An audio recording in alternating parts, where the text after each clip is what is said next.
Conor Knighton is winding up his year-long journey through our national parks. He's returned with a backpack full of picture postcards, along with some thoughts. I knew Yellowstone would be cold in the winter. Just how cold was a bit of a surprise. It was negative 34 degrees when I was there 2 weeks ago, but a smile would have been frozen on my face no matter what.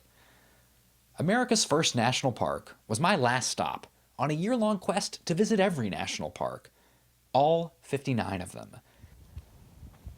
It's a journey that began with a hike in the dark, 1 year ago today. I joined a small group of strangers on the top of Cadillac Mountain at Acadia National Park in Maine to see the first rays of sun hit the contiguous United States. I wanted to get a head start on 2016, the 100th anniversary of the National Park Service. I knew I had a lot of ground to cover. Soon, I was underground at Mammoth Cave in Kentucky.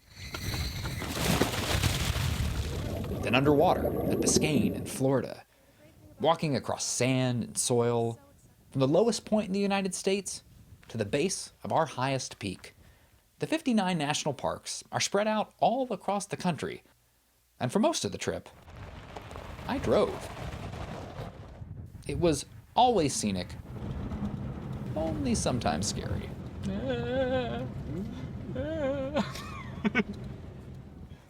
When I did hop onto a plane, the change in landscape was even more dramatic. 1 week, I was marveling at lava in Hawaii.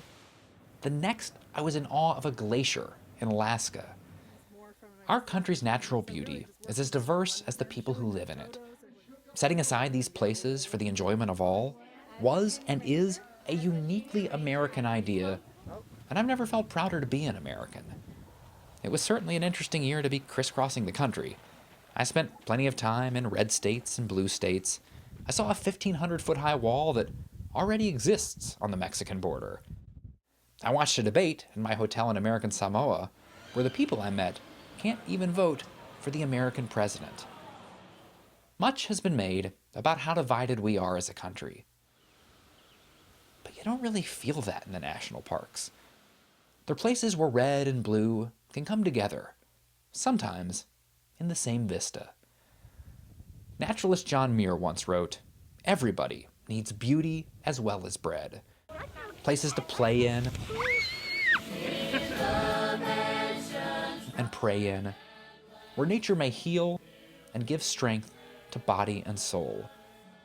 We may need that now more than ever. Fortunately, there's no shortage of cathedrals. You'll continue to see stories from the parks on this broadcast, but I encourage you to go out and see one for yourself this year.